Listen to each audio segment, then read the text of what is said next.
Nah, kemudian yang harus diwaspadai cuka, ya, kemudian roti, kemudian apa namanya, eee,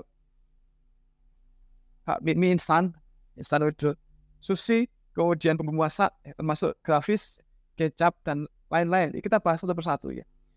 Eee, Cuka, Ibu Bapak ada beda pendapat antara ulama-ulama Syafi'iyah dengan ulama-ulama Hambaliyah. Ulama-ulama dari mazhab Syafi'iyah, Indonesia, Filipina, Malaysia, Thailand, Brunei Darussalam berpendapat bahwa cuka itu halal, tetapi kalau dibuat dari arak hukumnya haram. Kenapa? Karena ada hadis dari Anas bin Malik yang menceritakan Abu Thalhah itu pernah bertanya pada Rasulullah, ada seorang anak yatim yang dapat warisan khamar. Ini bagaimana? Rasul mengatakan tumpahkan arak tersebut. Nah, Abu Thalhah barangkali berpikiran, kok eman-eman ya, ini kan banyak. Dan masa itu banyak orang yang membuat cuka dari khamar. Nah, Abu Thalhah nanya ke Rasul, ya Rasul, boleh nggak kalau cuka arak ini tak buat jadi cuka? Rasul mengatakan, lah, nggak boleh. Nah, hadis ini dipakai sebagai rujukan oleh para ulama Syafi'iyah, madzhab Syafi'iyah, sekali lagi di Indonesia, Filipina, Thailand, Malaysia, dan sekitarnya, bahwa cuka itu halal. Tetapi cuka yang dibuat dari arak, dari khamar, hukumnya adalah haram. Tetapi ulama-ulama dari madzhab Hambaliyah berpendapat, Hambaliyah itu di Timur Tengah ya, Hanabilah di Timur Tengah, di Arab Saudi, di KSA, Kingdom Saudi Arabia, kemudian eh, Libya dan sekitarnya. Para ulama dari madzhab Hambaliyah ini berpendapat bahwa apabila di produk akhir, di end product itu tidak ada efek memabukkan ya, maka tidak ada masalah. Meskipun cuka itu dibuat dari arak, tidak ada masalah. Nah, maka bagi para ulama yang menganut mazhab Syafi'iyah, cuka itu halal. Tetapi cuka yang dibuat dari arak tidak halal. Contohnya spirit vinegar dibuat dari arak tentunya, dari spiritus atau etanol. Kemudian wine vinegar dibuat dari arak. Rice vinegar, ini banyak yang tidak tahu. Rice vinegar ini kan tidak dibuat dari rice, tidak dibuat dari beras, tapi dibuat dari rice wine, dari arak beras. Nah, maka ulama-ulama dari mazhab Syafi'iyah yang berhati-hati mengatakan boleh. Cider vinegar ini adalah vinegar cuka yang dibuat dari cider. Cider adalah jus buah yang difermentasi menjadi minuman keras. Ya. Cider, apple cider nggak boleh. Apple pear cider, buah pear cider nggak boleh karena dibuat dari cider apel atau cider pear ya. Boleh. Di Indonesia ada cuka apel Taesta, itu halal. Kenapa dapat sertifikat halal? Karena dibuat bukan dari cider apel, tapi dari buah apel langsung ya. Balsamic vinegar ini campuran beberapa bahan yang spirit vinegar dan ditambah dengan cider vinegar ya. Kemudian sherry vinegar. Sherry itu adalah jus buah anggur yang fermentasi menjadi minuman keras. Contohnya anggur oleh setiap orang tua Indonesia. Nah, maka segala macam ini tidak diizinkan. Tapi kalau kita mengikuti madzhab Hambaliyah atau Hanabilah di Timur Tengah, maka nggak ada masalah, itu dihalalkan. Bread, bread, roti tawar dan lain-lain gitu ya. Baik untuk buat sandwich ataupun whole bread, kita perlu perhatikan emulsifiernya. Ulama-ulama dari madzhab Syafi'iyah berpendapat makanan itu halal apabila semua bahan bakunya halal. Kalau tercemar dengan barang haram, meskipun sedikit, maka dia haram. Karena di Islam itu tidak ada yang namanya 99% halal, itu nggak ada. 98% tidak ada. 100% tidak begitu. Di Islam itu kalau halal ya halal, kalau haram ya haram. Tidak ada 99% halal, tidak ya. Nah, maka jika tercemar dengan produk haram, maka dia menjadi haram. Haram semuanya ya. Nah, jadi ada kaidah fikih yang dipakai oleh para ulama Syafi'iyah, apabila ada produk haram dan halal bertemu dalam satu hidangan, maka yang menang adalah yang haram. Jadi semua jadi haram. Nah, maka mohon perhatikan untuk roti itu kita cek ada nggak kode E471 dan E472 sampai 476.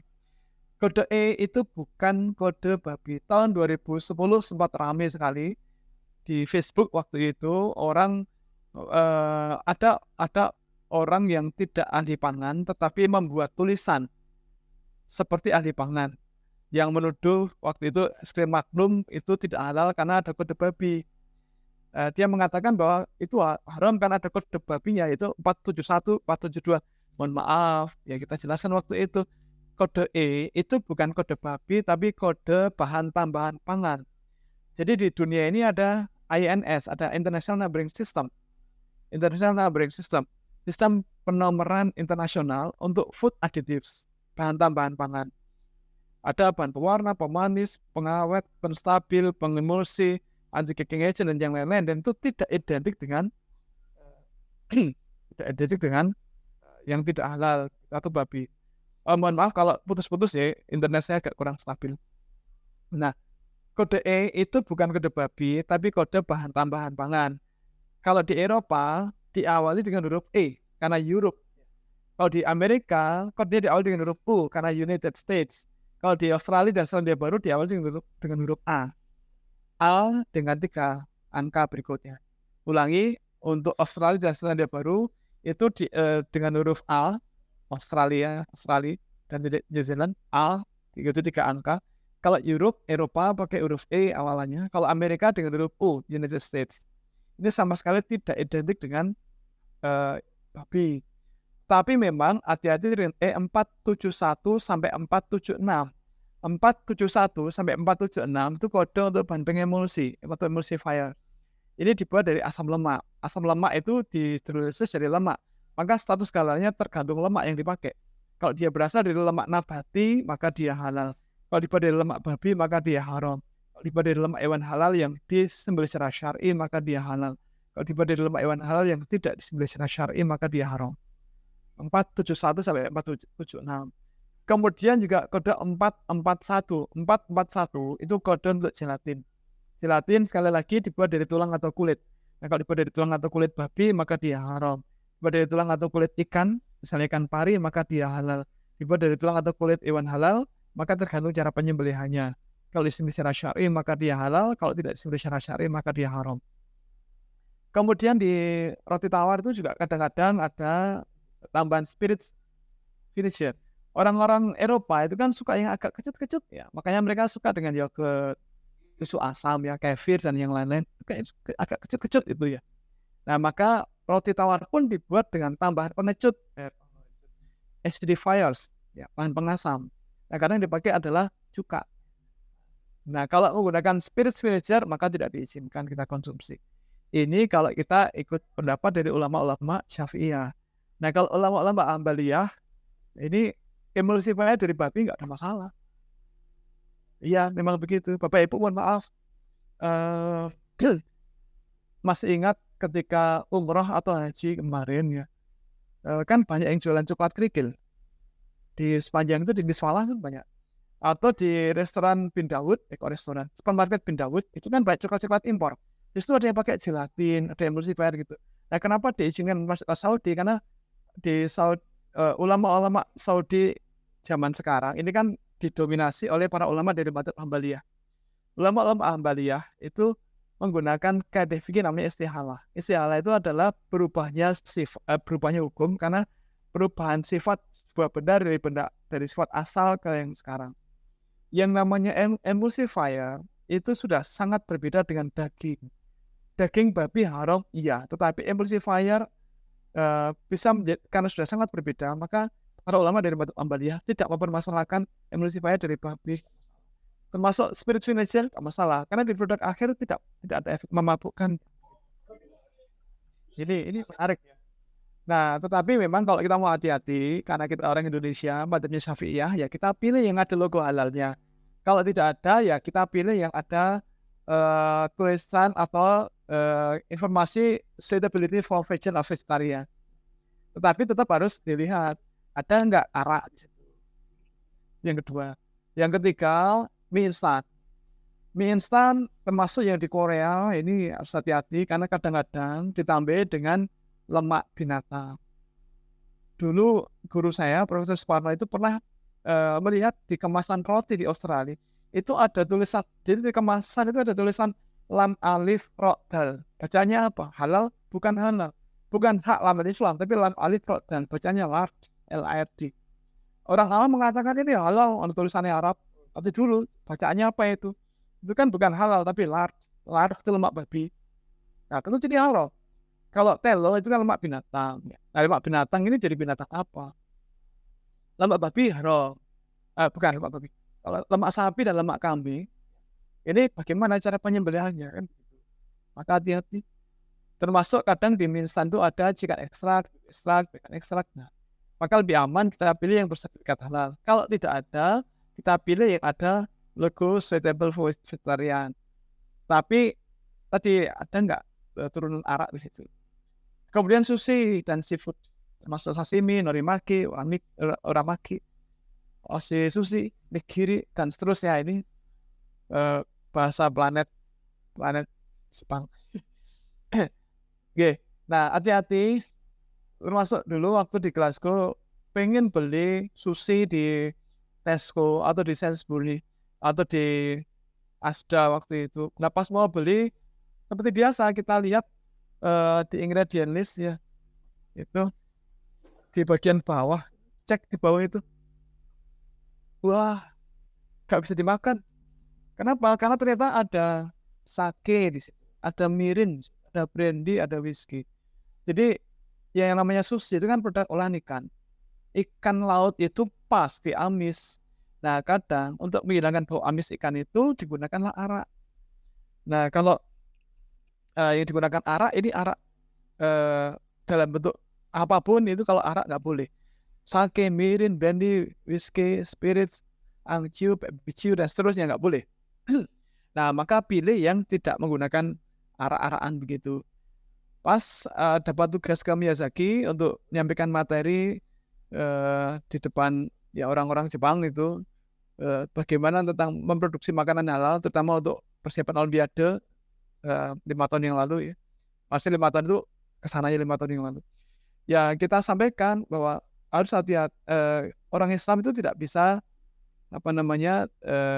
tidak boleh mengkonsumsi produk yang tercemar dengan ini. Nah kemudian malamnya itu kami ditraktir ke restoran sushi besar waktu itu. Begitu sampai di lokasi sudah terhidang sushi macam-macam.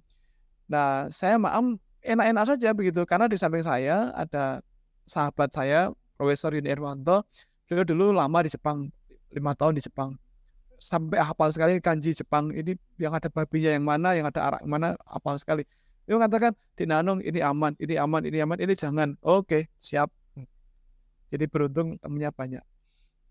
Nah kemudian bumbu masak instan. Nah ini kadang itu ada penambahan ekstrak bacon. Maka tidak boleh kita pakai ya, karena ada tambahan ekstrak daging babi. Jika bioekstrak ini kalau berasal dari yang ada logo halal aman, atau dari halal shop ya insya Allah aman ya. Tapi kalau tidak ada, hati-hati. Kalau ada logo suitable vegetarian berarti tidak ada bahan turunan binatang di situ. Kemudian kecap, baik yang kecap oseng-oseng ya, stir fry sauce, soy sauce, atau tomato sauce, tomato kecap ya. Nah ini sekali lagi standar pembuatan kecap itu aman-aman saja. Fermentasi kedelai dengan bumbu-bumbu masak seperti gula Jawa, garam dan lain-lain itu aman. Tetapi kadang-kadang untuk memberi sensasi agak kecut itu diberi cuka ya. Nah cukanya cuka apa? Kalau ulama-ulama Syafi'iyah kalau menggunakan spirit vinegar nggak boleh.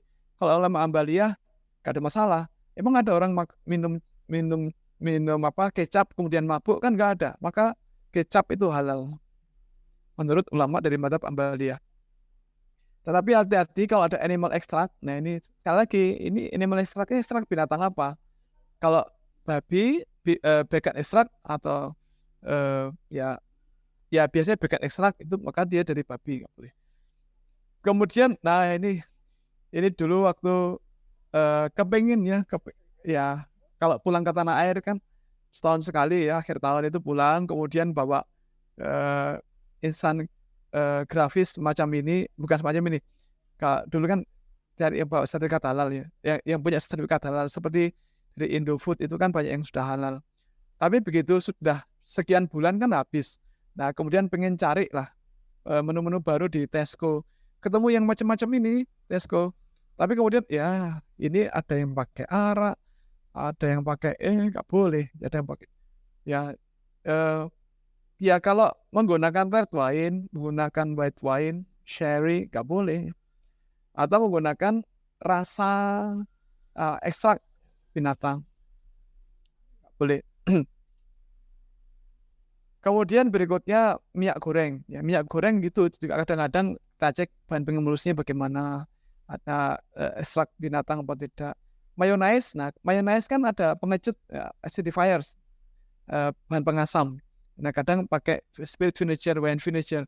Nah sekali lagi kalau ulama-ulama Syafi'iyah tidak mengizinkan penggunaan spirit vinegar, wine vinegar. Kenapa? Tadi ada hadis dari Anas bin Malik tadi itu. Kemudian ada lagi hadis yang lain. Rasul bersabda bahwa setiap makanan atau minuman yang dalam jumlah banyak itu memabukkan, maka sedikit pun tidak boleh.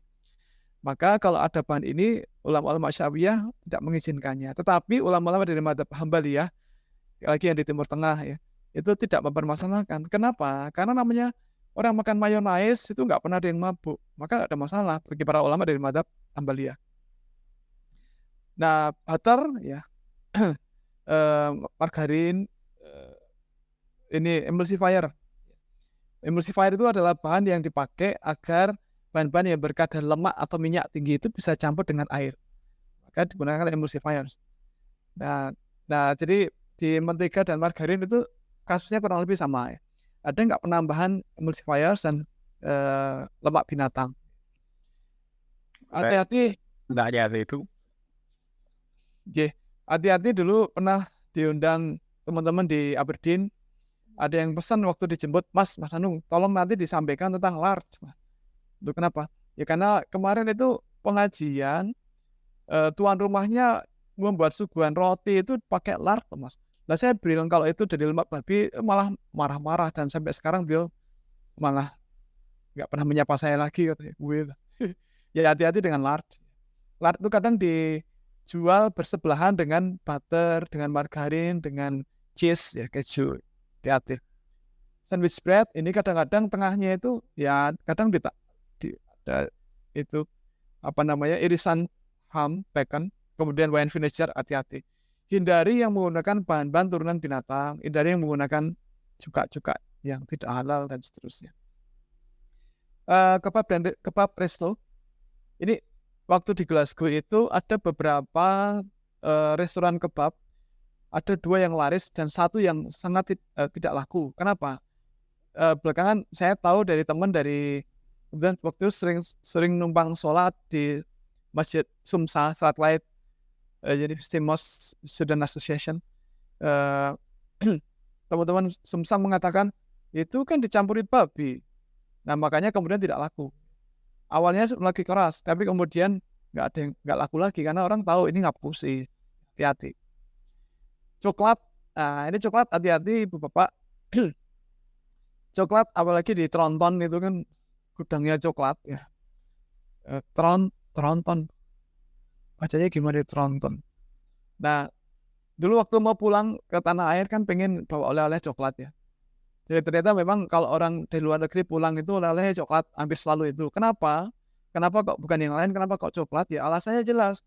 Nah, oleh-olehnya itu kulkas, TV berwarna, mesin cuci kan berat ya. Tapi kalau coklat kan ringan dan bisa banyak itu kan. Nah, tapi hati-hati kalau beli coklat, mohon dicek ya di komposisi bahan. Ada nggak bahan-bahan turunan minuman keras ya. Kemudian gelatin, kemudian emulsifiers ya. Nah, coklat-coklat di negara 4 musim itu hampir selalu, meskipun berarti kan ada yang tidak, hampir selalu ditambahi dengan arak ya. Turunan alkohol, ada etanol, ada whisky, brandy, wine, scotch, spirits, dan yang lain-lain, liquor.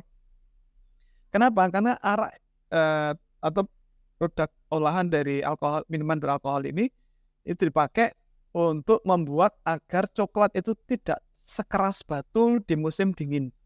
Jadi ketika winter itu tidak sekeras batu. Coklat-coklat di Indonesia ini karena kalau dimasukkan ke freezer, dia jadi keras sekali kayak batu. Jadi coklat-coklat dari Eropa, Amerika, Australia itu tidak ya, karena ada tambahan ini. Nah, maka kalau kita bawa ke Indonesia, siang-siang mau kita makan itu lumer ya. Lumer. Nah, jadi mohon dicek. Termasuk ada nggak pork gelatin. karena untuk pemantap dan pengental itu kadang-kadang ada gelatin dipakai ya. Kemudian keju. Nah, zaman dulu keju Edam itu hampir selalu dibuat dengan penggumpal dari enzim rennet dari lambungan babi. Sekarang sudah banyak keju-keju Edam dan keju yang lain yang penggumpalnya bukan dari rennet dari binatang, bukan dari babi, bukan dari sapi, tapi dari microbial rennet ya. Jadi enzim rennet yang dibuat di laboratorium ya, lebih aman. Banyak sekarang yang sudah punya sertifikat halal dari lembaga resmi sertifikat halal di Belanda. Aneka macam obat-obatan, hati-hati terutama yang obat flu cair ini kadang-kadang ada tambahan arak ya, terutama etanol atau etil alkohol. Ini pilih yang tidak ada tambahan etil alkohol. Es krim, nah ini dulu pengen banget ya lihat temen makan es krim, yuk kepengen ya. Tapi pas mau makan terus mikir, es krim itu berat kok nggak lumer ya, berarti ada anti lumer. Saya cek di internet anti lumer ternyata bisa menggunakan bahan dari gelatin babi bisa. Anti lumer itu bisa menggunakan karagenan atau rumput laut atau pati yang dimodifikasi, modified starch atau gum Arab atau Arabic gum atau gelatin tadi. Nah, karena ada potensi menggunakan gelatin, ya sudah nggak jadi beli. Di England konon sudah banyak ya es krim yang halal. Mudah-mudahan di Leeds juga ada. Kemudian cake, roti tart, Black Forest ini umumnya pakai rum atau ram. Nah, rum ini per definisi kadar alkoholnya minimal 38%. Nah, kalau kita menurut pada hadis di mana Rasul pernah bersabda, setiap makan atau minuman yang dalam jumlah banyak itu memabukkan, dan rum ini memabukkan, maka sedikit pun tidak boleh. Maka ulama-ulama Syafi'iyah berpendapat coklat yang ditambahi roti tart, cake, Black Forest yang ditambahi rum, maka satunya adalah tidak halal. Tapi ulama-ulama dari mazhab Hambali sekali lagi berpendapat itu tetap halal. Kenapa? Karena tidak pernah kita makan roti tart, cake, Black Forest yang ditambahi rum kemudian kita mabuk, itu nggak pernah. Nah, begitu. Terus, nah ini macam-macam juga gitu, aneka macam bumbu masak ya. Ini cek ada nggak turunan ya, cuka turunan dari khamar ya. Nah, Ibu Bapak, kalau kita berkomitmen selalu menggunakan mazhab Syafi'iyah ya, yang tadi itu harus dihindari semuanya. Jadi kalau kemudian kita memilih, ya saya selama di UK saya tak ikut mazhab Hambaliyah, bagaimana? Itu tidak apa-apa. Pindah mazhab itu boleh. Seperti ketika kita sholat ya. Dulu ketika di Indonesia kita sholat jadi makmum, ketika imam membaca Al-Fatihah, sholat subuh, maghrib, isya ya. Itu imam itu bacaan bismillah awal Al-Fatihah itu kan dikeraskan. Tetapi ketika kita jadi makmum sholat di Masjidil Haram, Masjid Nabawi, ataupun masjid-masjid di Jeddah, di Musdalifah, di Arafah, ternyata semua imam itu membaca basmalah, iya, tapi sir, pelan. Berarti madhabnya adalah Hambaliyah. Nah, pas kita menyadari, kan kita Syafi'iyah. Loh kok imamnya Hambaliyah, apakah sholat kita ulang?